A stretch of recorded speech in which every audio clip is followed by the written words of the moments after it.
Roger Ailes, former Fox News CEO and political strategist, dies at 77. New York AP. Roger Ailes, the communication maestro who transformed TV news by creating Fox News Channel only to be ousted from his media empire at the height of his reign for alleged sexual harassment, died Thursday, according to his wife, Elizabeth Ailes. He was 77. The former GOP operative to candidates including Richard Nixon, Ronald Reagan and George H.W. Bush and a one-time advisor to President Donald Trump, Ailes also created a TV network that changed the face of 24-hour news. In early 1996, he accepted a challenge from media titan Rupert Murdoch to build a news network from scratch to compete with CNN and other TV outlets they deemed left-leaning.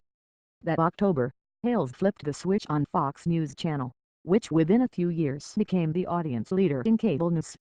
It also emerged as a powerful force on the political scene while the feisty, hard-charging Ailes swatted off criticism that the network he branded as fair and balanced had a conservative tilt, declaring he had left the political world behind.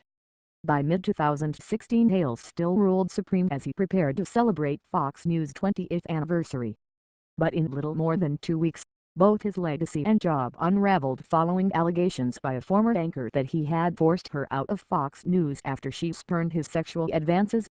The lawsuit filed on July 6 by Gretchen Carlson quickly triggered accounts from more than 20 women with similar stories of alleged harassment by Ailes either against themselves or someone they knew. Reportedly, a key witness was Megyn Kelly, the network's superstar personality, whose voice was conspicuously missing in the chorus of women and men at Fox News who spoke up on behalf of Ailes. Their defense did little to staunch the widening scandal.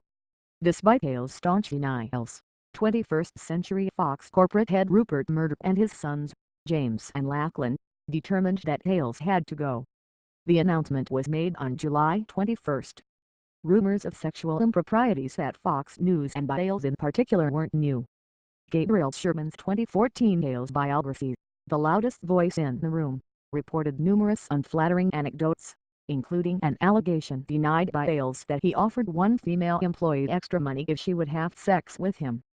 Before Carlson's bombshell legal action, Fox's roaring success and enormous earnings, with some estimates that it accounted for nearly a quarter of the parent company's profits, insulated Ailes from any suspicion as well as from his past scrapes with the Murdoch sons over who he would report to. His dismissal was a head-spinning downfall and a breathtaking defeat for Ailes, a man who all his life seemed to be spoiling for a fight and was used to winning them. Ailes was a brawler, and even when he was on the winning side of a battle, he positioned himself as the defiant outsider going toe-to-toe with his bullying nemesis. Brash, heavy-set and bombastic, he was renowned for never giving in, for being ever confrontational with a chip on his shoulder and a blistering outburst at the ready. When he founded Fox News Network, Ailes' stated mission was to correct for the sins of a media universe that was overwhelmingly liberal. Pledging fairness from his employees shortly before the network launched, he was typically tough-talking. Will they hit it every time? Help, no. Will they try? Help, yes. Will we be criticized? Help, yes. Do I care? Help, no. As usual, he had defined the enemy in this case, his media critics and other presumed foes, before they could define themselves. It was his crowning principle. This attack dog style served him well when, at 27, Ailes waggled a job with Nixon, then vying for a political comeback in the 1968 presidential race. "Mr. Nixon, you need a media advisor," Ailes declared according to Sherman's biography. "What's a media advisor?" asked Nixon. "I am," replied Ailes, having fashioned the job on the spot. Nixon, whose run for the White House had been dealt a blow 8 years earlier in a televised debate against his camera-ready rival John F. Kennedy, was a challenge Ailes eagerly accepted at a moment when, as he realized better than most, TV could make or break a candidate.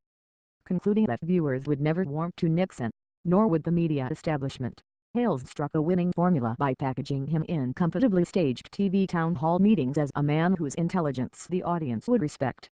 The remainder of Ailes' career would draw on various lenses of showmanship, ruthless politics and an unmatched skill for recognizing TV's raw communication power before his opponents did, and harnessing it better. Born in Warren, Ohio, on May 15, 1940, Roger Eugene Ailes described his working class upbringing with 3 words: God, country, family. Afflicted with hemophilia, he spent much of his early years housebound in front of, and fascinated with, television, and after graduation from Ohio University landed an entry-level position at a TV station in Cleveland that had just started a local talk and entertainment program starring a has-been former big band singer named Mike Douglas. Ailes went to work as a production assistant on The Mike Douglas Show and rose in its ranks at 26. He was named its executive producer along with its rising fortunes as it went into national syndication and moved to Philadelphia. It was there in 1967 that he and Nixon crossed paths in a meeting that changed both their lives. After jumping ship from The Douglas Show to help steer Nixon to the White House, Ailes spent more than a decade as a communications consultant to corporations and Republican candidates. And as a sign of his versatility, he also became a theater producer, with a hit off-Broadway musical, The Hotel Baltimore, in the early 1970s, and a network boss, helping start Television News Incorporated, a short-lived right-wing TV service funded by conservative brewing magnate Joseph Corse, that seemed to presage Fox News by a quarter-century. Ailes returned to presidential politics in 1984 by helping President Reagan recover from his disastrous opening debate with Democratic opponent Walter Mondale. And in 1988, he orchestrated the media campaign for Vice President George H.W. Bush's presidential bid. It was a campaign widely seen as being no less nasty than it was successful. One indelibly comic image that led to Bush's victory was a commercial that appropriated footage of opponent George Dukakis riding in a military tank looking foolish in a bulbous helmet. Even more explosive anti-Dukakis commercials featured a black felon, Willie Horton, designed to play on voter fears of Democrats' supposedly soft on-crime policies. Those commercials, while effective, were widely condemned as racist. Ailes denied responsibility for them, though many of his critics were loath to believe him. Within a few more years, he claimed he had sworn off politics. In 1993, he joined NBC to run its cable business network, CNBC. He was credited with boosting CNBC's ratings and putting the troubled NBC subsidiary in the black. Meanwhile, he created another network, the talk and advice-oriented America's Talking.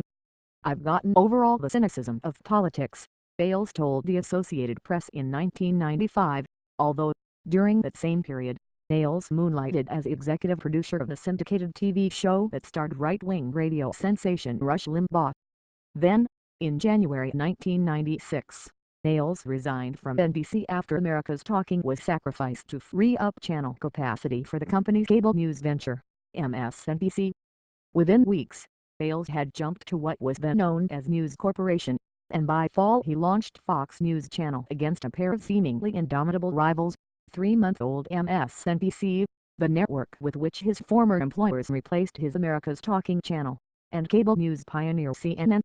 Even so, by 2002, Fox News had sealed the deal as ratings leader, dominating cable news competition and tying his rivals in knots in both daytime as well as prime time, where he deployed a murderer's row of hosts led by Bill O'Reilly and Sean Hannity.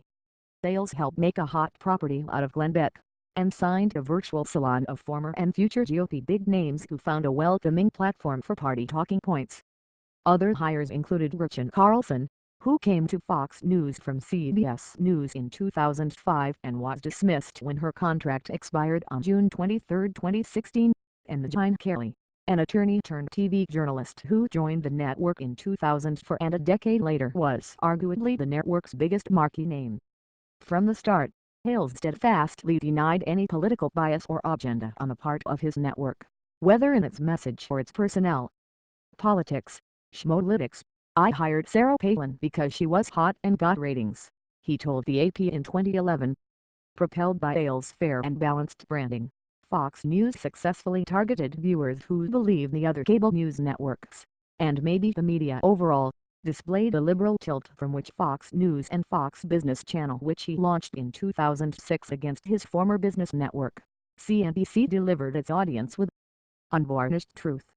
Thus did he leverage the public's distrust for the media while positioning his networks as the anti-media news media alternative, and he there a pride overlord. "My first qualification is I didn't go to Columbia Journalism School," he boasted to the New York Times in January 2010, and added, "There are no parties in this town that I want to go to." Though ratings continued to soar, in later years Ailes' power was challenged. He seemed incapable of stopping Donald Trump's rise as the GOP's top contender for the 2016 election. In an early televised debate, Fox network moderators, notably Kelly, besieged Trump with sharp interrogation about his experience, his policies and past comments about women. But the real estate mogul's candidacy was undamaged as he lobbed insults at Kelly and her network for what he labeled unfair treatment. By summer 2016, Ailes and Trump had seemingly reached détente, with Fox News climbing on the Trump bandwagon and vice versa.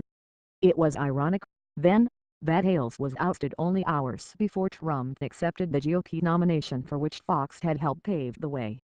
With Ailes sacking, Rupert Murdoch, the parent company's executive chairman, became interim boss of Fox News and Fox Business Network until a successor could be found. But Ailes had been so identified with the brand since its inception that many, both insiders and audience members, were left hard-pressed to envision Fox News without him.